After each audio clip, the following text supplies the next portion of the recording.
예수의 종 바울과 디모데는 그리스도 예수 안에서 빌립보에 사는 모든 성도와 또한 감독들에게 집사들에게 편지하노니 하나님 우리 아버지와 주 예수 그리스도로부터 은혜와 평강이 너희에게 있을지어다. 아멘. 네, 오늘도 기도해 주셔서 함께 뵈주셔서 감사합니다. 우리 빌립보서 말씀 두 번째 시간인데요. 오늘 말씀을 보시게 되면 어제 바울이 자신을 그리스도의 종으로 소개한 뒤에 편지를 받는 자들의 모습들이 언급되고 있는데 이렇게 표현하고 있습니다. 예수 안에서 빌립보에 사는 모든 성도. 여러분이 지금 서신서를 쭉 보시면 알겠지만 인사말의 표현들이 조금씩 다르다는 것을 느낄 겁니다. 근데 보통 바울이 그 편지를 받는 그런 교회에 대한 언급을 할 땐 예수 안에서 어디에 사는 교회에게 정도로 언급되어 있지 오늘처럼 모든 성도 덧붙여 감독, 집사라는 말을 덧붙인 경우는 흔치 않습니다. 우리가 성경을 읽을 때 하나님께서 그 성경의 저자라는 것을 고려한다는 것은 어떤 측면이 있냐면 그 모든 그 어떤 표현 그리고 그 어떤 문장, 그 단어, 그 선택에도 하나님께서는 간섭하셨다는 거죠. 그래서 바울을 통해 편지를 쓰실 때 왜 빌립보 교회에게는 이런 표현들을 담아내셨을까? 이게 그 빌립보의 맥락 안에서 또 고민되어질 필요가 있는 것입니다. 우리가 보통 사랑하는 누구에게라고 편지하면서 점점점을 찍잖아요. 그때 점도 메시지가 있는 거죠. 다 표현 못하는 그리움과 또 보고 싶은 마음, 애달픔 이런 것 다 담겨 있는 거 아닙니까? 그런 측면에서 볼 때 우리 모든 성도 안에서도 분명 이 빌립보 성도들이 볼 때 이 단어 안에 받아들여야 할 중요한 메시지가 분명히 있었을 겁니다. 이 성도란 말이 항상 바울 서신을 쓸 때는 두 가지가 언급되는데 그 첫 번째는 성도로서 존재하는 것은 은혜라는 거죠. 그래서 여러분 고린도전서 1장 2절에 보게 되면 성도라는 말을 어떻게 쓰냐면 성도로 부르심을 받았다. 부르심에 받은 결과가 성도라는 겁니다. 이 말은 다른 표현을 하자면 성도됨이 선별의 과정이 아니라 선택이라는 거죠. 선별이라 하면 내가 어떤 자격과 조건을 가지고 서서 우위를 따진 그 결과로서 선택됨이 선별이라면 선택은 우리와 상관없는 거죠. 내가 뭘 가지고 있든 내가 어떤 모습이든 간에 일방적으로 하나님께서 그냥 불어내신 겁니다. 그래서 여러분 이 성도의 이면에 아주 중요한 근거는 은혜인 거죠. 그러니까 성도 교회에게 너희들은 성도다.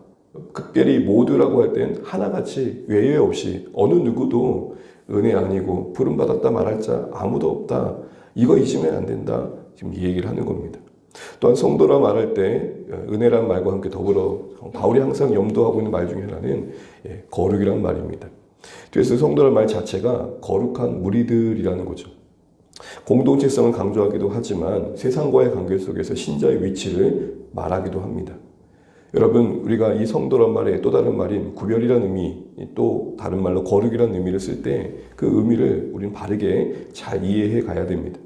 보통 구별, 거룩 그러면 많이 생각하는 부분들 중에 하나는 세상과의 단절로 흘러갈 때가 종종 있습니다. 그러나 여러분 우리가 너무 잘 알고 있는 것처럼 성경이 말하는 구별이라는 것은 세상 속에 살되 하나님께 속한 자로서의 삶인 거죠. 세상을 외면하거나 등지는 게 분명 아닙니다. 물론 우리가 잠시 하나님과의 깊은 사귐을 위해 세상의 모든 것들을 내려놓을 때가 있지만 그것도 잠시입니다. 그래서 여러분 오늘 1절을 보시죠. 저는 이 표현이 참 은혜가 되는데요. 이렇게 표현합니다. 빌립보에 있는 라고 말하지 않고 빌립보에 뭐라 그러죠? 사는. 그래서 여러분 새 번역에는 그렇게 번역되어 있습니다. 빌립보에 살아가고 있는. 그러니까 여러분 신앙이라는 게 구별된 성도의 삶이라는 것이 하루하루 살아내는 거죠. 그들에게 빌립보는 그들이 살아내야 할 삶의 자리였습니다. 그들이 부름받은 삶의 위치였습니다. 바로 그곳에서 신자로서의 삶을 살아내는 것. 그게 구별이며 거룩인 거죠. 이는 소극적으로는 세상과 동화되지 않은 것일 겁니다. 우리는 세상에 잘 적응해 가야 됩니다. 그러나 세속화되는 건 경계해야 되는 거죠. 더 나아가서 적극적으로는 우리 자신을 드리는 걸 말하는 겁니다. 내게 허락하신 모든 것들이 하나님을 향한 방향성을 갖는 겁니다. 그래서 여러분 이런 의미에서 우리가 거룩을 이야기할 때 주의해야 할 거룩은 거룩이 내 안에 갇히는 겁니다. 내 행위와 종교성에 머무는 겁니다. 그래서 이런 신앙의 특징은 뭐냐면 뭘 하지 않는 것에 만족합니다. 나 술 먹지 않았다. 나 담배 피지 않았다. 나 예배 빠지지 않았다. 이런 모든 하지 않은 어떤 행위에만 머무는 겁니다. 그러나 여러분, 우리의 이 거룩에 살아낸다라는 삶의 의미의 거룩은 구체적으로는 사랑과 섬김으로 더 흘러가는 것이고 표현되는 것이죠. 그래서 여러분, 우리가 이렇게 예배 드리는 이유, 날마다 하루에 이렇게 기도를 시작하는 이유, 말씀 보는 이유가 뭡니까? 라고 할 땐 우리 삶의 위치에서 그 열매로서 증거돼야 되는 겁니다. 쉽게 말하면 목사님 왜 그렇게 설교하세요? 네, 가정에서 아내를 잘 섬기고 사랑하는 자녀들을 잘 돌보려고요. 네, 함께 계신 성도님들을 잘 섬기려고요. 이게 같이 가는 거라는 겁니다. 말씀은 그럴듯하게 보는데 말씀의 시간들은 엄청나게 많은 시간들을 차지하고 있는데 그게 그걸로만 머무면 안 된다라는 거죠. 더 나아가서 오늘 모든 성도 뒤에 이런 표현이 덧붙여 있습니다. 이게 지금 빌립보서의 특징 중에 하나인데요. 뭐라고 되어 있습니까? 또한 감독들과 집사들. 이 또한이란 말은 덧붙인다는 의미겠죠. 굳이 모든 성도에게 편지한다는 말로도 충분할 텐데 왜 감독들을 얘기하고 집사들을 얘기할까요? 여기서의 감독과 집사는 오늘 우리식으로 말하면 교회의 리더십들일 겁니다. 지도자의 역할을 하는 사람들인 거죠. 그런데 왜 모든 성도 뒤에 위치할까요? 원론적으로는 지도자들의 영적인 위치, 삶의 위치가 섬김이어야 된다는 겁니다. 모든 성도들을 섬기는 자리에 있다는 거죠. 어떤 위치도 메시지가 될 때 있잖아요. 예수님께서도 상석에다가 말석으로 인생되지 말아라. 말석에다가 상석으로 가야지 라고 말했던 것처럼 자리가 갖는 메시지가 있죠. 모든 성도 뒤에 덧붙여진 이 모든 감독과 집사라는 말의 의미는 결국 교회 안의 지도자들은 성도들을 섬기는 위치에 있다는 겁니다. 바울도 그래서 종종 그런 표현을 합니다. 나는 기쁨을 주관하는 자가 아니라, 난 너희의 기쁨을 주관하는 자가 아니라 돕는 자다라고 말하는 거죠. 더 나아가서 오늘 이 감독과 집사의 언급은 교회의 상황과 무관하지 않습니다. 우리 빌립보서 4장 2절만 잠깐 한번 읽어볼까요? 빌립보서 4장 2절.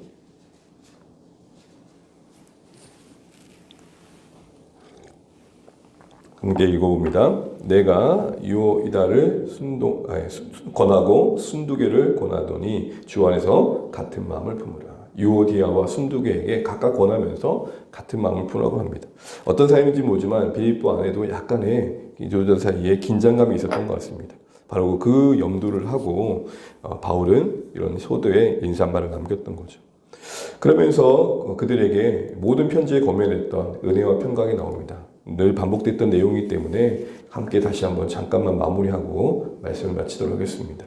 여러분, 각각의 2절에 보게 되면 이제 은혜와 평강이 있기를 성도들에게 구하고 있는데요. 우리 2절 말씀 같이 한번 마지막으로 읽어보겠습니다. 하나님 우리 아버지와 주 예수 그리스도로부터 은혜와 평강이 너에게 있을지어다. 은혜는 뭡니까? 하나님 편에서 우리에게 베푸신 모든 호의를 말하는 거죠. 그 근원은 사랑입니다. 하나님이 어떤 조건을 걸고 우리에게 베푸시는 게 아니라 그냥 우리를 무한히 긍휼히 여기시기 때문에 베푸시는 모든 게 은혜이죠. 좁은 의미에서는 구원을 말합니다. 구원이 은혜이죠. 그런데 여러분, 그 뒤에 있는 평강의 의미는 뭡니까? 아무 일 없는 고요함이 아니라 하나님과의 그 은혜의 관계 속에서 누려지는 삶의 열매들로서 의미를 갖는 것입니다. 그래서 여러분, 거듭 말하는 것처럼 평강의 또 다른 말은 굿입니다. 창세기 1장의 언어를 구조에 비교하자면 보시기에 힘이 좋은 상태인 거죠. 피조물인 내가 살아가는 삶의 위치의 모든 관계 속에서 하나님이 원래 뜻하셨던 모습들을 나타내고 누리는 겁니다. 이걸 또 다른 표현으로 우리는 안식이다 그러는 겁니다. 하나님과의 관계 속에서의 평강은 뭐겠습니까? 우리 안에 죄로 인해 갖는 두려움과 그리고 죄된 본성이 갖는 적대 감정이 해소되고 우리를 지으신 하나님을 사랑하는 겁니다. 평강의 또 다른 말은 사랑입니다. 또한 우리 안에 이 땅의 삶뿐만 아니라 죽음 이후의 영생에 대한 확신을 누리는 겁니다. 성도와의 관계 평강은 뭐겠습니까? 서로를 존중하며 누리는 화평의 관계이고 또 적극적으로는 주님 나라 위에 함께 협력해 가는 겁니다. 어떤 오해보단 이해가, 어떤 섭섭함보단 고마움이, 그리고 인정과 칭찬이 더 주도적인 관계의 모습들로 나타나는 거죠. 무엇보다도 우리는 이 평강을 우리 자신과의 관계에서 누려야 됩니다. 내 자신을 바라볼 때 평강이 있어야 된다는 거죠. 내 형편과 내 외모와 내 위치와 내 모든 것들을 대할 때 이 있는 모습 그대로 용납하시고 받아주시는 하나님 안에서 우리 자신이 우리에 대해서 안위함을 누려야 됩니다. 끝없는 불만족 속에 내 안에 나를 내 몸임에도 불구하고 학대하는 경향들이 있을 수 있는 거죠. 더 나아간 자기 지나친 애착도 문제일 수 있는 겁니다. 특별히 우리 안에 우리와의 하나님의 은혜 안에 평강이 있다는 증거가 뭘까요? 무엇보다도 우리 자신의 인생에 소명의식을 갖는 겁니다. 내가 누구보다 더 나음으로 인해 누리는 어떤 든든함보다는, 뿌듯함보다는 나의 인생을 통해 하실 일이 있다. 나는 보냄받은 인생이다. 그런 의미에서 오늘 우리의 삶이 지극히 평범하지만 사랑이 내는 겁니다. 그런데 여러분, 마지막으로 주목할 것은 이런 평강이 은혜의 결과라는 거죠. 그래서 여러분, 순서를 보면 항상 여러분 어디 펼치시든 간에 평강, 은혜가 아니라 은혜, 평강입니다. 평강은 은혜에 주목하는 만족에서 흘러나온다는 겁니다. 어떤 조건과 환경이 채워진 평강은 잠시죠. 유통기간이 있는 겁니다. 그때 좋았던 일이 지금도 좋은 일이 있으십니까? 그땐 좋았죠. 근데 지금 그렇게 감흥이 그때만큼은 아니죠. 만족감이라는 게, 세상의 조건 속에서의 만족감이라는 게 늘 언제나 상대적이며 유효한 시간이 있습니다. 그러나 마르지 않는 은혜는 우리 안에 계속된 평강을 누리는 근원인 거죠. 이 은혜를 여러분, 우리는 그럼 어떻게 이 평강의 열매를 맺는 삶으로 누릴 수 있을까요? 실제적인 우리 삶의 은혜의 평강을 누리기 위해 필요한 게 뭘까요? 저는 오늘 이렇게 한번 실천해 보면 좋겠습니다. 여러분, 앞서 은혜가 뭐라 그랬습니까? 하나님이 베푸신 모든 호의입니다. 그러니 우리가 은혜로 산다는 것은 삶의 모든 것들을 대할 때 사랑과 공유를 베푸신 하나님의 관점에서 바라보도록 노력하는 것입니다. 그럴 때 그게 평강으로 바뀌는 것을 경험하는 거죠. 한 예로 이렇게 해보죠. 우리 보통 힘들면 이렇게 말하잖아요. 아유, 내 힘들다. 내 힘들다. 라고 말합니다. 그런데 이것을 내 중심으로 볼 때 내 힘들다가 되는데요. 하나님의 은혜와 긍휼, 주권의 관점에서 보면 어떻게 바뀌는 걸까요? 평강이 임한 모습은 바로 그겁니다. 다들 힘내. 여러분, 새벽이라 조금 뭐 할 수 있는데 한번 생각해 보세요. 내 힘들다. 거꾸로 해보시면 어떻게 됩니까? 다들 힘내. 우리 안에 은혜가 임해 평강을 누린다는 게 바로 그런 거 아닐까요? 이제는 하나님의 관점으로 다르게 바라보면서 나에게만 머물러 있던 시선이 이제 내가 힘든 것 때문에 이 힘든 것이 누군가에게는 또 고통이었겠구나 하고 같은 힘듦의 사람들을 향해 격려하는 쪽으로 가는 게 평강인 것이죠. 말씀을 맺겠습니다. 사랑하는 주안의 가족 여러분, 오늘도 오늘 이 편지를 받는 성도들을 향해 모든 성도를 언급하고 있습니다. 그 안에 은혜와 구별됨의 거룩한 목적들이 있습니다. 또한 덧붙여 감독과 집사들을 얘기합니다. 성도를 섬기는 지도자들의 영적 위치가 돕는 자여이 된다. 섬김에 위치해야 된다는 겁니다. 또한 교회 안의 그 갈등이 주 안에서 풀려져야 된다는 것이. 그리고 우리에게 정말 절실한 것은 은혜의 근거와 평강이라는 것입니다. 오늘 이 말씀 기억하시면서 하나님, 특별히 오늘 하루 내가 은혜 안에 머물게 해주십시오. 그래서 내 힘든 것만 보지 않고 그것을 기회로 내 안에 임하는 은혜가 주변의 평강으로 흘러가게 하셔서 내 입술에 오늘 다들 힘내가 더 많아지는 하루 되게 해주십시오. 기도할 수 있는 이 새벽 되시기를 주님의 이름으로 축복합니다. 우리 같이 기도하겠습니다. 하나님, 오늘도 주신 말씀을 듣고 기도합니다. 편지에 수신자에게 보낸 은혜와 평강의 기원과 또 그 편지 받는 성도들의 표현 속에서 우리에게 주신 교훈들을 생각해 봤습니다. 하나님, 부름 받았기에 성도 되었고 부르심의 목적이 있음을 압니다. 오늘도 신자로서 오늘 빌립보에 살고 있는 성도란 표현처럼 오늘 우리의 삶에서 살아내게 해주십시오. 특별히 은혜가 우리 안에 마르지 않게 하시고 우리 그 은혜의 열매로서의 평강을 누리게 해주십시오.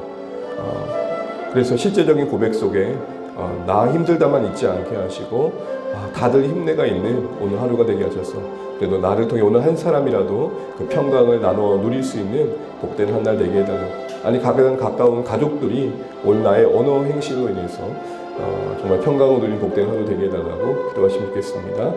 또 계속해서 주안의 공동체가 평강 가운데 세워지게 하시고 이제 첫 신년 감사 예배를 앞두고 있는데 하나님 은혜가 있게 하시고 또 할애의 시간을 통해서 우리 공동체의 사역의 방향과 또 방법과 또 여러 가지 나눠진 것들에 모두가 열린 마음으로 함께 듣고 동참할 수 있도록 기도해 주시기 바랍니다. 자녀들의 축복하는 시간이 있습니다. 올리브 브레싱을 통해서 우리 하나님을 온전히 경외하는 자들로 우리 사랑하는 자들이 설 수 있도록 축복하는 시간 되면 좋겠습니다. 목장과 또 계속되는 우리의 모임 가운데 주의 은혜가 있도록 이 나라의 민족을 선교지를 위해 이 땅의 교회들을 위해 우리 같이 한번 기도하시겠습니다. 하나님 감사합니다. 오늘도 우리가 주 안에서 한 날을 시작합니다. 주의 말씀이 오늘 우리를 주장하게 도와주시고 오늘도 주님의 주시는 평강이 우리 안에 충만하기 원합니다. 은혜의 시선을 두게 하여 주십시오. 예수님이 우리를 구원하셨다는 사실에 하나님이 지금도 사랑과 은혜의 공률의 시선으로 우리를 보시고 있는지 보게 하여 주시고 오늘 삶의 실제적인 문제 속에서 하나님이 답이 되어 주심을 경험하게 도와주옵소서. 하나님 우리를 도와주십시오. 하나님 우리의 힘듦에만 머물지 않게 하시고 하나님 손을 돌아볼 수 있는 평강이 우리 가운데 있게 하여 주옵소서.